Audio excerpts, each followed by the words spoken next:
Hi everyone, it's Zach with Palantir Research. We got new insider sell transactions upcoming here, so we'll get right into them actually, but one will be a very good example of a teaching moment for those who are new. So starting out strong with Shyam Sankar, the CTO, selling around 537,000 shares for $13.4 million, he was able to hit the $25 per share price for this transaction.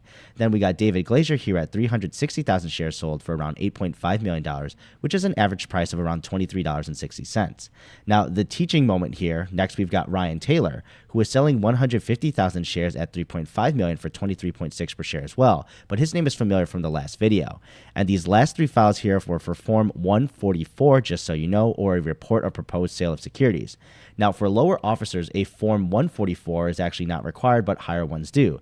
That's why in the last insider selling video, we had a different looking form for the first couple that I covered. So after a little bit more time, typically within 48 hours after the proposed sale form for the management, it comes out for Ryan Taylor's Form 4, and you'll see that the first transaction of 120,000 shares from the previous video is there.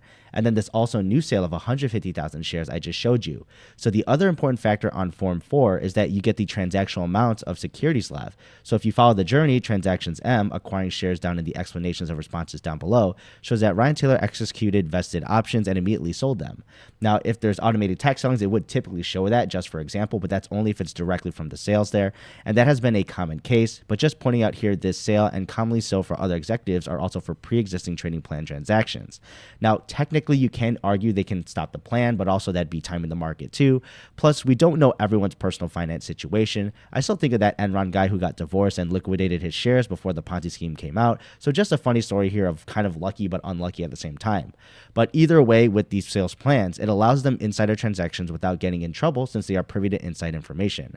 Now, if you're interested also in the derivatives owned, the statement of changes shows this as well, and beneficial ownership also shows that here in column 9, he has around 1.27 million remaining after the second transaction. So I point this out here because I had a comment mistakenly thinking on the report of proposed sale of securities that the total outstanding shares was someone's remaining position, like 2 billion shares.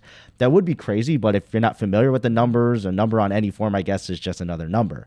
So hopefully someone learned something new today, but also understands the nuances of insider selling and going through these forms.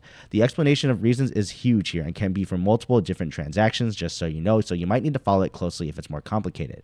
But let me know your thoughts below, and I'll see you in the next video.